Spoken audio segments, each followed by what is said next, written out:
The rain fell in relentless sheets over the sprawling estate of Blackwood Manor, turning the gravel drive into a slick, gleaming ribbon that wound through ancient oaks. Lightning forked across the sky, illuminating the Gothic spires of the house for fleeting moments before plunging it back into shadow. On this storm-lashed evening of October 1928, a lone taxicab rattled up the drive, its headlights cutting weakly through the downpour. Inside the cab sat Eleanor Hargrove, 28 years old, clutching a worn leather valise on her lap. Her gloved hands trembled, not from cold, but from the weight of what she was about to undertake. She had answered an advertisement placed in the London papers by one of the wealthiest men in England, Victor Blackwood, the reclusive tycoon whose name evoked both awe and unease. The position was unusual, not merely a governess, but a nanny for his 8-year-old daughter, Amelia, who, the brief letter had stated, had not spoken a word in over 2 years. Eleanor pressed her forehead to the cool window. She needed this post desperately. Her father's death the previous winter had left her with debts and no family to turn to. Teaching positions were scarce, and the salary offered by Mr. Blackwood, generous beyond reason, had been impossible to refuse. Yet the letter had carried an undercurrent of urgency that unsettled her. Discretion is paramount, it had warned.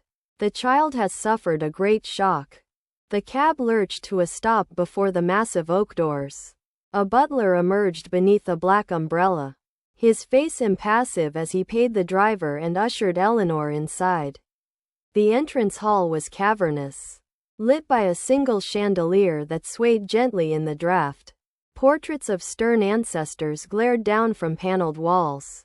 The air smelled of beeswax, damp stone, and something faintly metallic. Miss Hargrove, the butler intoned.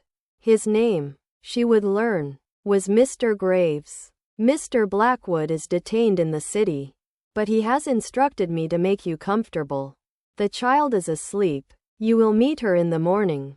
Eleanor nodded. Trying to still the flutter in her chest, she was led up a sweeping staircase, past suits of armor that seemed to watch her progress, to a bedroom on the second floor. It was beautifully appointed, silk drapes, a 4-poster bed, a fire already crackling in the grate, but the windows rattled in the wind, and the shadows seemed to shift when she wasn't looking directly at them. After Graves departed, Eleanor unpacked her few belongings. Among them was a small framed photograph of her younger brother, Thomas, who had died in the trenches 10 years earlier. She placed it on the mantel, then sat by the fire, listening to the storm rage outside. Sleep did not come easily.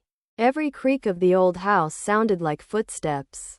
At one point, she thought she heard a child crying softly somewhere far below. But when she opened her door to the corridor, there was only silence. Morning arrived gray and sodden. Eleanor dressed in her best navy skirt and white blouse, pinning her chestnut hair neatly at the nape of her neck. Graves met her at the breakfast room, where a solitary place had been set. The child takes her meals in the nursery, he explained.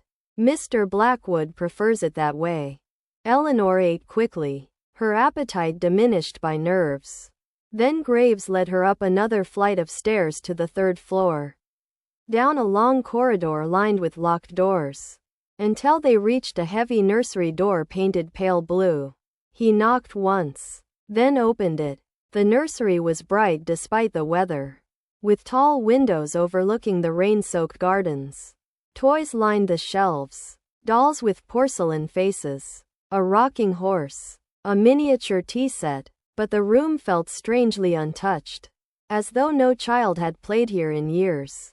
In the center, sitting on a window seat with her knees drawn to her chest, was Amelia Blackwood. She was small for 8, delicate as a bird, with long black hair that fell in waves over a white nightgown. Her skin was almost translucent, her eyes a startling violet. She did not turn when they entered. She simply stared out at the storm, her expression blank. Amelia, Graves said quietly. This is Miss Hargrove, your new nanny. The child did not respond. Not a flicker. Eleanor felt a pang of sorrow so sharp it stole her breath. What catastrophe had silenced this little girl? Graves withdrew, leaving them alone. Eleanor approached slowly, as one might a wounded creature. Hello, Amelia, she said softly. I'm Eleanor. I'm very pleased to meet you. Still nothing. Amelia's gaze remained fixed on the gardens below, where the wind tore leaves from the trees in frantic spirals. Eleanor sat on the window seat at a respectful distance. It's a fierce storm, isn't it? I've always found storms rather thrilling, though they frightened me when I was your age. No reaction, but Eleanor noticed the child's fingers tightening almost imperceptibly on the cushion. She tried again. Would you like to show me your favorite toy? Or perhaps we could read together? Quote, silence. Hours passed in this gentle, one-sided conversation. Eleanor spoke of simple things. Her childhood in a small village. The pony she had once ridden. The garden her mother had kept. She did not press Amelia to respond. She simply filled the quiet with warmth. At luncheon, a maid brought up a tray. Amelia ate mechanically, small bites, eyes downcast, while Eleanor watched with growing concern. The child was thin, her movements precise but lifeless. In the afternoon, Eleanor suggested they draw. She fetched paper and crayons from the cupboard. Amelia did not object when Eleanor placed them before her. For a long while, the girl did nothing. Then, slowly, she picked up a black crayon and began to draw. Eleanor watched, careful not to crowd her. The lines were frantic at first, then deliberate. A house emerged, Blackwood Manor itself, but with windows like empty eyes. In the foreground, two figures, a tall man in black, and a smaller one holding his hand. The smaller figure had no face. Beside them, a woman in a red dress stood apart, her face scratched out with violent strokes. Eleanor's heart clenched. That's very well drawn, she said carefully. Who are they? Quote, Amelia's hand stilled. For the first time, she turned her head. Her violet eyes met Eleanor's, and in them was such raw grief that Eleanor felt tears rise unbidden. Then, as suddenly as it had come, the moment passed. Amelia dropped the crayon and returned to staring out the window.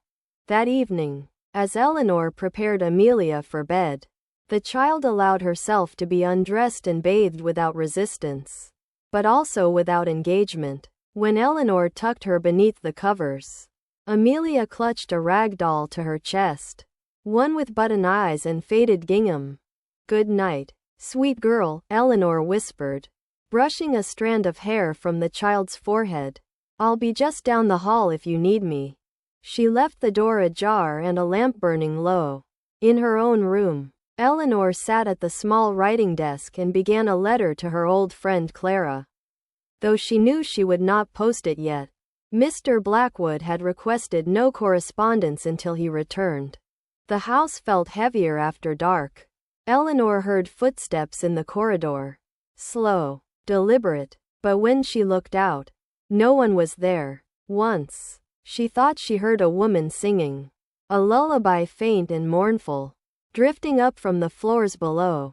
She slept fitfully, dreaming of a woman in red running through endless corridors, calling a name that Eleanor could not quite hear. The next day brought no improvement in Amelia's silence. But Eleanor noticed small things. The way the child leaned almost imperceptibly toward her voice when she read aloud. The way her fingers relaxed when Eleanor braided her hair. Trust, Eleanor realized, would be earned in increments no larger than raindrops. On the third evening, as thunder rumbled again in the distance, Graves appeared at the nursery door. Mr. Blackwood has returned, he announced. He wishes to see you in the library at once. Eleanor smoothed her skirt, her pulse quickening. She glanced at Amelia, who was arranging wooden blocks in a precise tower. I'll be back soon. Darling, she said. The child did not look up, but the tower of blocks wobbled slightly, as though her concentration had faltered. The library was on the ground floor, a vast room lined with leather-bound volumes reaching to the ceiling. A fire roared in the grate. Behind a massive mahogany desk sat Victor Blackwood. He was younger than Eleanor had expected, perhaps 38, with raven hair like his daughter's and sharp, aristocratic features. His eyes were the same violet, but in him they burned with intensity. He wore mourning black, though no one had mentioned a recent death. He did not rise when she entered. "Miss Hargrove," he said. His voice was low, cultured, edged with fatigue. "Sit." She obeyed, perching on the edge of a leather chair. He studied her for a long moment. "You have been here 3 days. Has the child spoken?" "No, sir." He nodded as though this was expected. "Amelia witnessed something unbearable 2 years ago. Her mother." He stopped, jaw tightening. "My wife died suddenly. Amelia has not uttered a sound since the night it happened."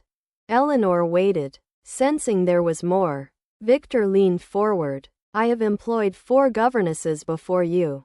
All left within a month. They claimed the house was unsettling, that Amelia was unnatural." His lip curled. "I need someone who will stay. Someone who will not abandon her." The plea beneath the command pierced Eleanor's heart. "I will not abandon her, Mr. Blackwood." His gaze searched her face. "There are rules. You are not to enter the West Wing. Ever. The door at the end of the 3rd-floor corridor remains locked. You will not ask questions about my wife. And you will report to me any changes in Amelia's behavior." Eleanor inclined her head. "Yes, sir." He dismissed her with a curt nod. As she reached the door, he spoke again, almost too softly to hear. "Be careful, Miss Hargrove. This house keeps its secrets fiercely." Eleanor returned to the nursery, her mind swirling. Amelia was asleep, the rag doll clutched tightly. But on the child's pillow lay something new. A single red ribbon, bright as fresh blood against the white linen. Eleanor had never seen it before. The red ribbon haunted Eleanor's thoughts long after she extinguished the nursery lamp that night. She had searched Amelia's drawers and toy chests quietly while the child slept. No ribbon anywhere. It was as though it had materialized from thin air. In the dim glow of the hallway lantern, she carried it downstairs to ask Graves. But the butler had retired, and the great house felt emptier than ever. She returned to her room uneasy, placing the ribbon on her dressing table. Sleep came in fragments, broken by dreams of corridors that stretched endlessly, doors opening onto darkness, and a woman's voice calling Amelia in a tone laced with desperation. Morning brought a fragile sunlight filtering through thinning clouds. Eleanor entered the nursery to find Amelia already awake, sitting cross-legged on the rug with her rag doll. The red ribbon was now tied in a perfect bow around the doll's neck. Eleanor's breath caught. "Did you put that there, darling?" Amelia's violet eyes lifted to hers, steady, unblinking, but she offered no nod, no shake of the head. Yet something in her gaze felt almost like confirmation. Breakfast passed in the usual quiet ritual. Afterward, Eleanor decided to take Amelia outdoors for the first time. The gardens were sodden but vast, with overgrown rose arbors and a crumbling fountain at their center. She wrapped the child in a warm cloak and led her down the servants' stairs to avoid the main hall. The air was sharp with the scent of wet earth. Amelia hesitated at the threshold, clutching Eleanor's hand with surprising strength. But once outside, her grip loosened. She walked slowly, eyes wide, as though rediscovering the world. When they reached the fountain, Amelia released Eleanor's hand entirely and knelt to trail her fingers in the shallow, leaf-strewn water. Eleanor watched, heart swelling. "It's beautiful, isn't it? Even in winter." A small smile, barely more than a twitch at the corners of Amelia's mouth, flickered and vanished. They stayed until Amelia's cheeks flushed pink with cold. On the return path, the child suddenly stopped and pointed toward the west wing. The windows there were shuttered, ivy choking the stonework. Amelia stared for a long moment, then tugged Eleanor's sleeve urgently, pulling her back toward the main entrance. Inside, Victor Blackwood was waiting in the entrance hall. He had not announced his presence. He simply stood there in his black overcoat, droplets of rain on the shoulders, watching them ascend the stairs. His expression was unreadable. "Miss Hargrove," he said. A word. Eleanor glanced at Amelia, who had already withdrawn into stillness. "Of course, sir. Let me settle Amelia first." He inclined his head, but his eyes followed the child as she climbed the stairs alone. In the nursery, Eleanor removed Amelia's cloak and boots. The girl went immediately to the window seat and picked up her drawing materials. Within minutes she was sketching again. Rapid, intense strokes. Eleanor left her to it and descended to the library. Victor stood before the fire, hands clasped behind his back. "You took her outside?" "Yes, sir. The fresh air seemed to do her good." He turned. "It has been 2 years since she left the house." Eleanor waited. "I would prefer," he continued carefully, "that she remain indoors until we know more." "Know more about what, Mr. Blackwood?" Quote. His jaw tightened. "About whether she is ready." Eleanor chose her words with care. "With respect, sir. She seemed happier today than I have yet seen her. A little freedom might help her heal." Something flashed across his face. Anger. Perhaps fear. "You have been here less than a week. Miss Hargrove. You cannot possibly understand what she has endured." "Then help me understand," Eleanor said quietly. "If I am to care for her, I need to know what wounded her so deeply." For a moment he looked as though he might speak. Then the mask slipped back into place. "In time, perhaps. For now, observe the boundaries I have set. The west wing remains forbidden." He dismissed her with a gesture. As Eleanor left the library, she heard him murmur something under his breath. Her name, or perhaps Amelia's. She could not tell. That afternoon, Amelia's drawing took shape. The fountain they had visited, but overgrown with thorny vines that twisted like grasping fingers. In the water floated a red ribbon, bright against the gray. Eleanor felt a chill. "You saw something there today?" Quote. Amelia's crayon paused, then continued. Days blurred into a fragile routine. Eleanor read to Amelia for hours. Fairy tales, poetry, adventure stories, watching for any spark of response. She sang lullabies at bedtime, braided the child's hair each morning, held her hand during thunderstorms slowly, almost imperceptibly. Amelia began to lean into these small affections. She would rest her head against Eleanor's arm while listening to stories. She allowed Eleanor to hug her goodnight without stiffening. Yet the house itself seemed to resist this thawing. Doors creaked open in the night though no wind stirred. Footsteps echoed in empty corridors. Twice Eleanor found objects moved. A book pulled from the nursery shelf and left open on the floor. Amelia's rag doll seated at the tea table as though waiting for company. One midnight, Eleanor woke to the sound of piano music drifting up from below. Soft, halting notes. A melody both beautiful and heartbreaking. She crept to the landing.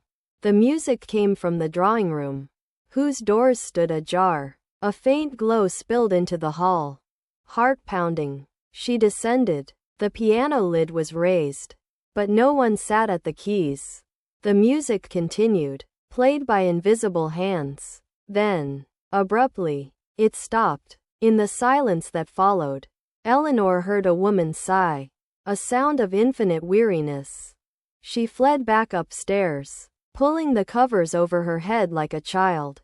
The next morning she asked Graves about the piano.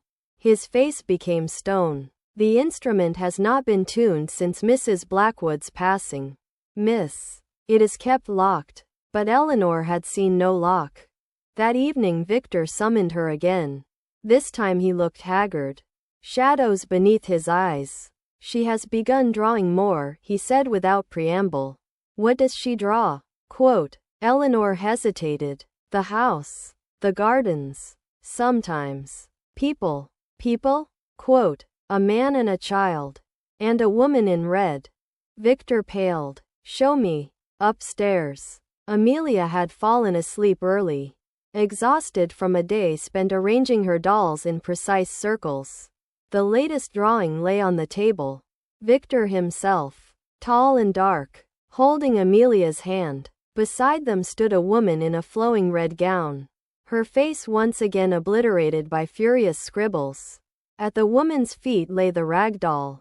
Its button eyes scratched out. Victor stared at it for a long time. When he spoke, his voice was hoarse. My wife wore red the night she died. Eleanor waited. She fell, he said at last, from the west wing balcony. Amelia was with her. He closed his eyes. The child saw everything. The words hung between them like frost. I'm so sorry, Eleanor whispered. He turned away. Some nights I think I hear her still, calling from those rooms, but it is only grief playing tricks. He straightened, regaining control. Keep the child away from memories of her mother. Burn any drawings that feature the woman in red. Eleanor's stomach twisted. Burn them? But they are Amelia's way of. Quote. Burn them, he repeated, steel in his tone, and say nothing to her of this conversation. He left without another word. That night Eleanor could not bring herself to destroy the drawing. Instead she hid it between the pages of a book on the highest shelf. As she did so, she noticed something she had missed before. In the corner of the picture, almost hidden by the woman's gown, Amelia had written a single word in shaky capitals. The first letters she had formed since Eleanor's arrival. Mama. Eleanor's eyes filled with tears. She pressed the paper to her heart, then returned it to its hiding place. Later, unable to sleep, she sat by her window watching moonlight silver the gardens. A movement caught her eye. A figure in white drifting between the rose arbors. For a moment she thought it was Amelia sleepwalking. But the figure was taller, slender, graceful. It paused beneath the west wing windows and raised its arms as though reaching for something above. Then it vanished into shadow.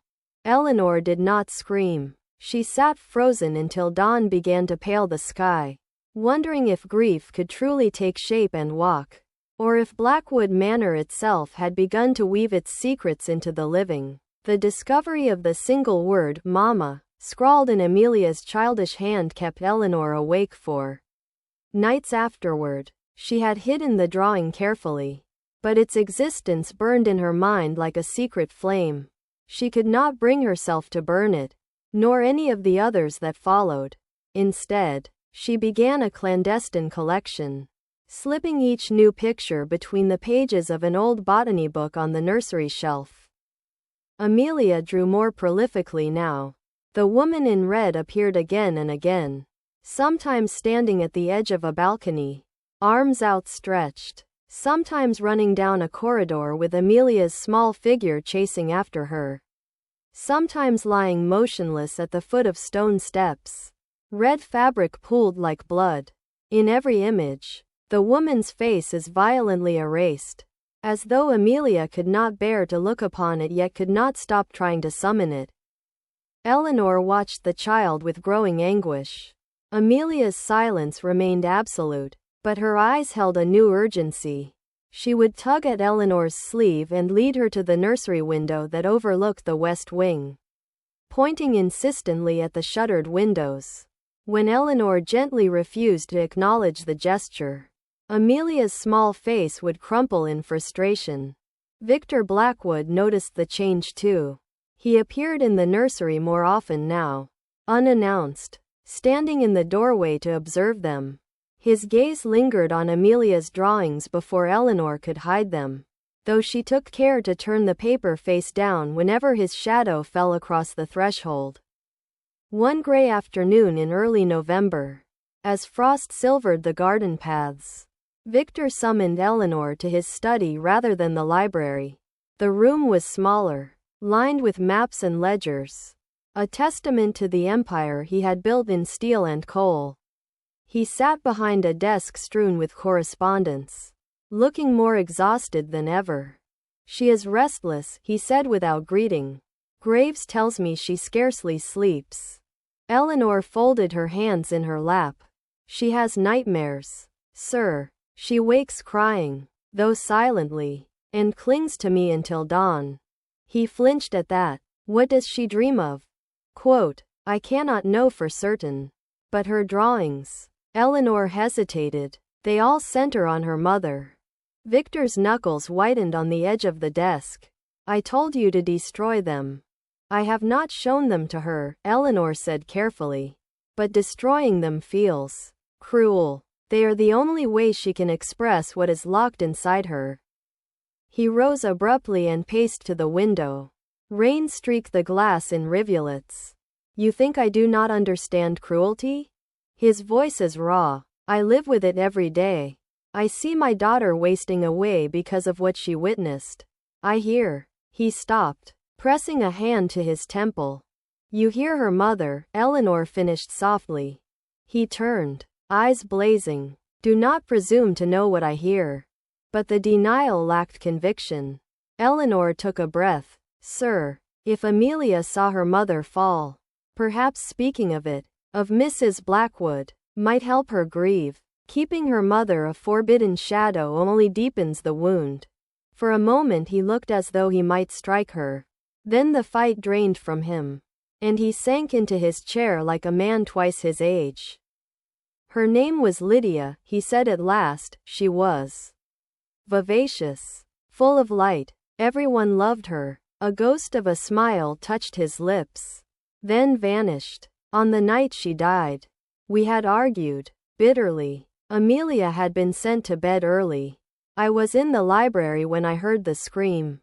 His voice cracked. "By the time I reached the West Wing balcony, Lydia was gone." Amelia stood at the railing, staring down. "She has not spoken since." Eleanor's throat tightened. "You believe it was an accident?" Quote. His gaze sharpened. "What else could it be?" Quote. She held his stare. "Some accidents leave questions unanswered." He dismissed her shortly after. But the conversation shifted something between them. He no longer forbade the drawings outright, though he avoided looking at them. And Amelia, as though sensing the loosening of restraint, began to seek her father's presence. She would stand in the doorway of his study, rag doll dangling from one hand, watching him work until he noticed her. Then she would retreat, but not before he had seen the plea in her eyes. Winter deepened. The estate became a world unto itself, cut off by snowdrifts that piled against the doors. Eleanor and Amelia spent long hours by the nursery fire. Eleanor told stories of her own childhood, of Christmases with her brother Thomas before the war took him. She spoke of loss gently, weaving it into tales of hope. Amelia listened, head resting against Eleanor's knee, fingers tracing patterns on the hearthrug. One evening, as snow hissed against the windows, Eleanor decided to risk a small rebellion.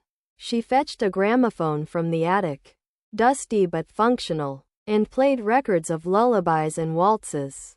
Amelia's eyes widened at the first strains of music. She stood and began to sway, arms held out as though dancing with an invisible partner. Tears slipped down Eleanor's cheeks as she watched the child move with a grace that belied her. Silence. When the record ended, Amelia did something extraordinary. She took Eleanor's hands and placed them on her own waist, guiding Eleanor to dance with her. They twirled slowly around the nursery, skirts brushing the rug, until Amelia's breath came in soft, delighted puffs, the closest she had come to laughter. That night, for the first time, Amelia fell asleep without clutching the rag doll quite so desperately. But the house was not content to let tenderness flourish undisturbed. It began with small disturbances. Books falling from shelves in the dead of night, though no one was near them. The scent of rosewater drifting through corridors where no flowers bloomed. The west wing door at the end of the third-floor corridor rattling on its lock as though something inside tested its strength. Eleanor woke one midnight to find Amelia standing at her bedside, eyes wide in the moonlight. "What is it, darling?" Eleanor whispered, pulling back the covers. Amelia took her hand and led her into the corridor. Barefoot, they padded toward the forbidden west wing. The air grew colder with every step. At the locked door, Amelia pressed her palm to the wood and looked up at Eleanor with desperate urgency. Eleanor knelt. "We cannot go in there.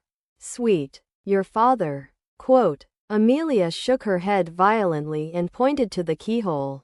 Then, to Eleanor's astonishment, she reached into the pocket of her nightgown and drew out a small brass key. Eleanor stared. "Where did you get that?" Quote. Amelia only pressed the key into Eleanor's hand, closing her fingers over it. Every instinct screamed caution, but the trust in Amelia's eyes was a weight heavier than fear. Eleanor inserted the key. It turned with a soft click. The door swung inward on silent hinges, revealing a dark hallway thick with dust. Moonlight from a cracked shutter striped the floor. The air smelled of neglect and something sweeter. Faint perfume. They stepped inside. Portraits lined the walls, but sheets covered the furniture. At the far end, double doors stood ajar, leading to what must have been the master bedroom. Amelia tugged Eleanor forward. The bedroom was frozen in time. A woman's dressing table held silver brushes and a cut glass perfume bottle. A red evening gown lay draped across a chaise as though its wearer had only stepped away for a moment. On the balcony doors, fingerprints smudged the glass. Small ones. At child height. Amelia released Eleanor's hand and walked to the balcony doors. She placed both palms against the glass and stared out into the night. Snow fell thickly beyond, blanketing the garden in white silence. Eleanor joined her. Far below lay the flagstone terrace where Lydia Blackwood had fallen. Even in moonlight, dark stains marred the stone. A sudden gust rattled the doors. Amelia flinched, then turned to Eleanor and did something that stole her breath. She opened her mouth and tried to speak. No sound emerged, but her lips shaped a word clearly. "Mama." Tears filled Eleanor's eyes. She knelt and gathered the child close. "I know, darling. I know." They stood like that for a long time, until the cold drove them back. Eleanor relocked the door, pocketed the key, and led Amelia to her own bed, where they slept curled together like mother and daughter. The next morning, Victor confronted her in the breakfast room. Face thunderous. "Graves saw lights in the west wing last night." Eleanor met his gaze steadily. Amelia needed to see where her mother lived. "She led me there." His fists clenched. "You disobeyed me." "She had a key," Eleanor said quietly. "She has been carrying it for God knows how long. She needs answers." "Mr. Blackwood, we both know the fall was no simple accident." The color drained from his face. "What are you accusing me of?" Quote. "Nothing." But Amelia saw something that night that goes beyond grief. If we do not help her face it, it will destroy her. For a long moment he said nothing. Then, voice barely audible, "There are things I have not told you. Things I cannot." He turned and left the room. That afternoon, Amelia drew a new picture. The balcony, the red gown, and two figures. One tall, one small, standing at the railing. But this time, a third shadow loomed behind them. Indistinct yet menacing. At the bottom of the page, in the same shaky letters, Amelia had written another word. "Help." Eleanor's blood ran cold. She hid the drawing with the others and resolved that whatever secrets Blackwood Manor guarded, She would uncover them. For Amelia's sake. That night, as snow continued to fall in thick, muffling silence, Eleanor heard footsteps in the west wing again. Slow, deliberate, and beneath them, almost lost in the wind, a woman's voice whispering a name over and over. Amelia. The word help, scratched at the bottom of Amelia's latest drawing, became a summons Eleanor could no longer ignore. She kept the brass key hidden in her pocket now, a cold weight against her heart. Each night she lay awake listening for the footsteps in the west wing, for the whisper that carried Amelia's name through the walls like smoke. Winter tightened its grip on Blackwood Manor. Snow piled in drifts against the windows, turning the world beyond into a white void. Servants moved through the corridors with downcast eyes, speaking only when necessary. Graves watched Eleanor with new wariness, as though he sensed her growing defiance. Victor withdrew further. He took meals in his study, emerged only to stand silently in the nursery doorway, gazing at his daughter with an expression of tormented longing. Amelia, for her part, began to seek him out more boldly. She would leave small offerings on his desk. A pressed flower from the conservatory, a perfect pebble from the fountain basin. Tokens placed without a word. One morning in mid-December, Eleanor found Victor in the library, staring at a portrait above the mantel. It depicted Lydia Blackwood in her prime, radiant in a crimson gown, dark hair piled high, violet eyes sparkling with mischief. The resemblance to Amelia was uncanny. She was laughing when this was painted, Victor said without turning. We had just become engaged. Eleanor approached softly. She was beautiful. He nodded. And fierce. She challenged me in ways no one else dared. His voice roughened. That night, we argued about Amelia. Lydia wanted to take her abroad, away from the pressures of this house, this life. I refused. I said the child needed stability. We shouted. Amelia heard everything from the nursery. He closed his eyes. Lydia stormed to the west wing. Our private rooms I followed, but she locked the door. Hours later, I heard the balcony doors open. Then the scream. Eleanor waited. I found Amelia on the balcony, alone. Lydia lay below. His hands trembled. The police ruled it accident. Perhaps a dizzy spell. The railing slick with rain. But Amelia's face. He trailed off. She looked at me as though I had pushed her mother myself. The confession hung in the air like frost. You believe she thinks you responsible? Eleanor asked gently. I do not know what she believes, he whispered. But I see accusation in her silence. That afternoon, Amelia drew the most disturbing picture yet. The balcony scene again, but clearer. Lydia in red, arms flung wide as she fell. Victor standing behind her, one hand extended, not reaching to save, but pushing. At the edge of the page, Amelia had scrawled another word in frantic letters. Papa. Eleanor's heart fractured. She hid the drawing with the others, but the image burned behind her eyes. That night the storm returned with vengeance. Wind howling like a living thing. Snow lashing the windows until they rattled in their frames. Eleanor tucked Amelia into bed early, reading until the child's eyelids drooped. When she finally slept, Eleanor slipped from the nursery and, key in hand, returned to the west wing alone. The corridor was colder than before, breath fogging in the air. Moonlight filtered through cracks in the shutters, casting bars of silver across the dust-covered floor. She moved past the bedroom to the balcony doors. They stood slightly ajar, though she remembered closing them tightly. Outside, snow swirled in eddies across the terrace far below.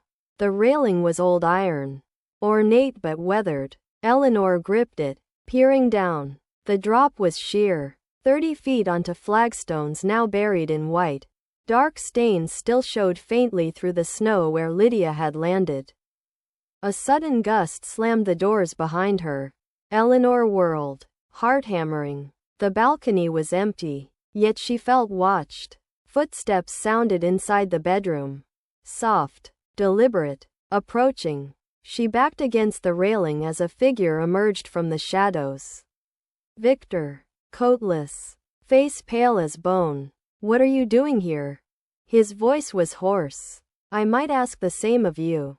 He stepped closer. I come here sometimes, when the silence becomes unbearable. They stood in the swirling snow, breath mingling. Amelia drew something today, Eleanor said quietly. She believes you pushed Lydia. Victor flinched as though struck. God help me. Tell me the truth, Mr. Blackwood. For her sake. He stared over the railing into the abyss. I arrived too late. The argument had escalated. Lydia was distraught. She threatened to leave me, to take Amelia. I grabbed her arm. She pulled away. The railing gave slightly. She lost balance. His voice broke. I reached for her, but my hand closed on air. She fell before I could catch her. Eleanor's throat tightened. It was an accident. Yes. But Amelia saw only the struggle. She saw me holding her mother just before. He pressed a hand to his eyes. I have lived with that moment every day since. Snowflakes settled on his hair like ash. Why keep the west wing locked? Eleanor asked. To punish myself. To keep the memory sealed away. But it leaks through the walls anyway. They stood in silence until the cold drove them inside. Victor closed the balcony doors firmly. I will speak to Amelia, he said. Somehow. But the house had other plans. That same night, as the storm reached its peak, Eleanor woke to find Amelia's bed empty. Panic seized her. She searched the nursery, the corridors, calling softly. No answer. She ran to the west wing. The door stood open. Inside, candlelight flickered from the bedroom. Amelia stood on the balcony in her nightgown, barefoot in the snow, arms outstretched toward the void. The wind whipped her hair wildly. Amelia, Eleanor cried, rushing forward. The child turned. Her lips moved. No sound, but the shape unmistakable. Mama. Behind Amelia, the doors slammed shut. Eleanor reached them, but they would not budge. Victor appeared in the corridor moments later. Face ashen. The nursery maid fetched me. She's gone. Quote. She's on the balcony. Quote. They pounded on the doors together. But the lock held fast through the glass. They saw Amelia step closer to the railing. Small hands gripping the iron just as her mother's must have. Victor threw his weight against the doors. Wood splintered but did not give. Eleanor's mind raced. The key. I have it. Quote. She fumbled it from her pocket, hands shaking. It slid into the lock and turned. They burst onto the balcony. Snow stung their faces. Amelia was perched on the lower rail now, toes curled over the edge, staring down into the whiteness below. Victor froze. Amelia, please. Eleanor moved slowly. Darling, come back to us. Your papa is here. I am here. Amelia looked between them, eyes huge with terror and longing. Victor dropped to his knees in the snow. I'm sorry, he said, voice cracking. I'm so sorry I couldn't save her. It was my fault. I held her too tightly. And she slipped away. But I love you. I have always loved you. Tears froze on his cheeks. Amelia's grip on the railing loosened. She turned fully toward him. Eleanor stepped closer. You are safe now, sweet girl. We will never let you fall. For a heartbeat, the wind itself seemed to hold its breath. Then Amelia let go of the rail and stumbled backward into Eleanor's waiting arms. Victor surged forward, wrapping them both in a desperate embrace. They sank to their knees together, a knot of grief and relief amid the swirling storm. Inside, they carried Amelia to the warm bedroom and laid her on the great bed that had once been her parents'. Victor built up the fire while Eleanor wrapped the child in blankets. Amelia clung to them both, small body shaking with silent sobs. As the storm began to ease, Amelia lifted her head. Her lips trembled. She looked at her father. Then at Eleanor. A sound emerged. Small. Rusty. Like a door opening after years of disuse. Papa. Victor's face crumpled. He pressed his forehead to hers. Weeping openly. Eleanor held them both, tears streaming down her own cheeks. As dawn began to pale the sky beyond the windows. But in the corridor outside, the scent of rosewater lingered for a moment longer. Faint, almost tender, before fading into silence. The first word Amelia spoke, "Papa," echoed through Blackwood Manor like the tolling of a bell that had hung silent for too long. In the gray light of that December dawn, with snow still drifting past the west wing windows, the three of them remained on the great bed in Lydia's old room. Victor cradling his daughter, Eleanor holding them both, no one willing to break the fragile circle. Amelia's voice, when it came again, was a threadbare whisper, hoarse from disuse. "Mama?" she asked, looking toward the balcony doors as though expecting an answer from the empty air. Victor's arms tightened around her. "She's gone, my darling. But she loved you more than anything in this world." Amelia's small face crumpled. For the first time in 2 years, she cried aloud, raw, wrenching sobs that shook her entire body. Eleanor rocked her gently, murmuring endearments, while Victor wept silently into his daughter's hair. They did not leave the West Wing that day. Graves, summoned by the sounds, appeared in the doorway with uncharacteristic hesitation. When he saw the three of them entwined on the bed, tears on every face, something softened in the old butler's eyes. He withdrew without a word, closing the door softly behind him. By evening, the storm had spent itself. The house felt lighter, as though the snow had buried old ghosts beneath its weight. Victor carried Amelia back to the nursery himself. Her arms wound trustingly around his neck. Eleanor followed with blankets and the rag doll, which Amelia now held loosely, almost casually. That night Amelia slept in her own bed, but with the door open to Eleanor's adjoining room and Victor seated in a chair beside her until dawn. No nightmares came. In the weeks that followed, words returned to Amelia slowly, like birds migrating home. At first only single syllables. Yes, no, hungry.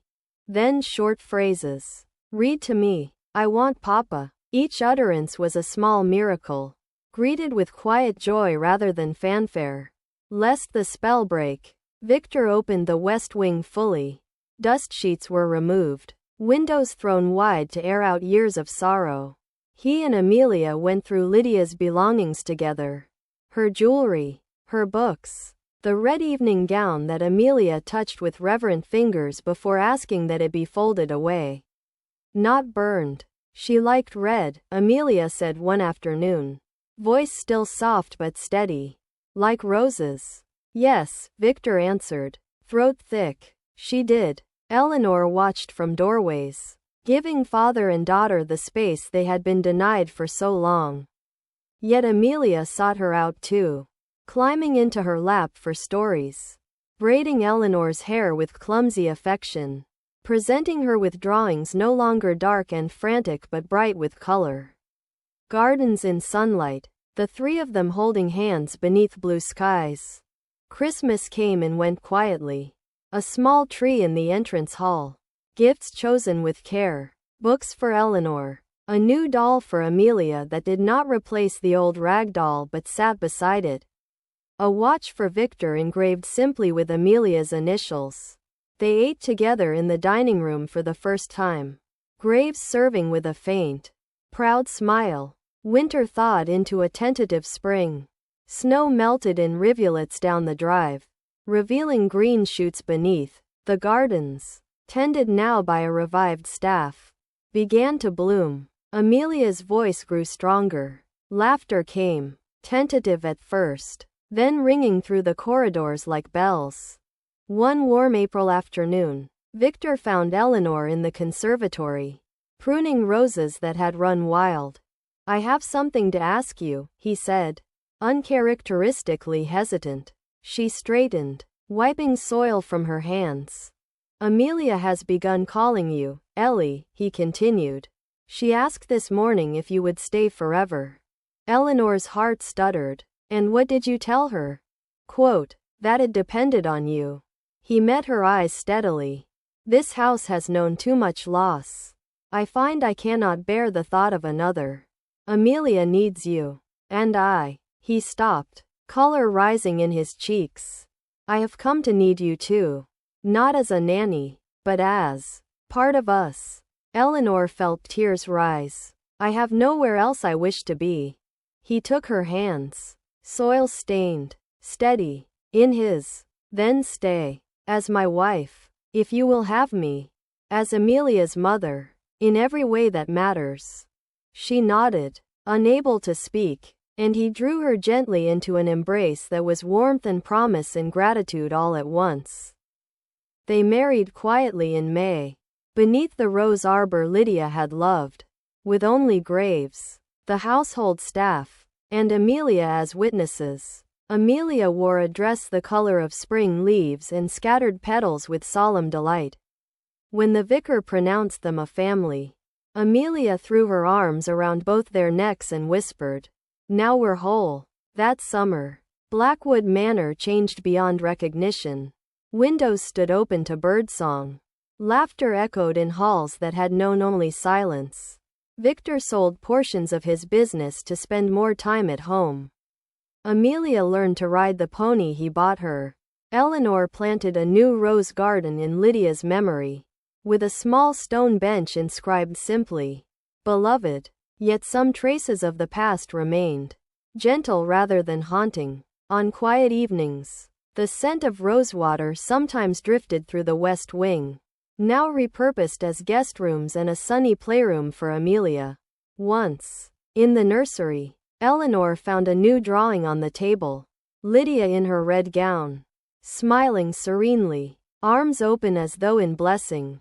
Beside her stood Victor, Eleanor, and Amelia, all holding hands. At the bottom, in confident childish script, my family. Amelia, when asked, only shrugged. Mama wanted you to see. Victor and Eleanor exchanged a glance. Half wonder, half acceptance. They hung the drawing in the library, beside Lydia's portrait. Years later, visitors to Blackwood Manor would remark on its warmth, its light, the happy child who ran through its gardens with her parents close behind. Few knew the shadows that had once clung to its walls. Those who did, Graves, grown old and retired to a cottage on the estate. The older maids who sometimes told whispered tales, spoke not of ghosts, but of healing. On the anniversary of Lydia's death, the family would walk to the terrace below the west wing balcony. They laid roses, red ones, at the foot of the old stones. Amelia, taller now, voice clear and bright, would speak aloud. We miss you, Mama, but we're happy. Thank you for letting us go. Then they would return to the house, arms linked, the past acknowledged but no longer a chain. And in the soft evening air, if one listened very carefully, a faint sigh sometimes rose, like a woman content at last, before the wind carried it gently away among the blooming roses.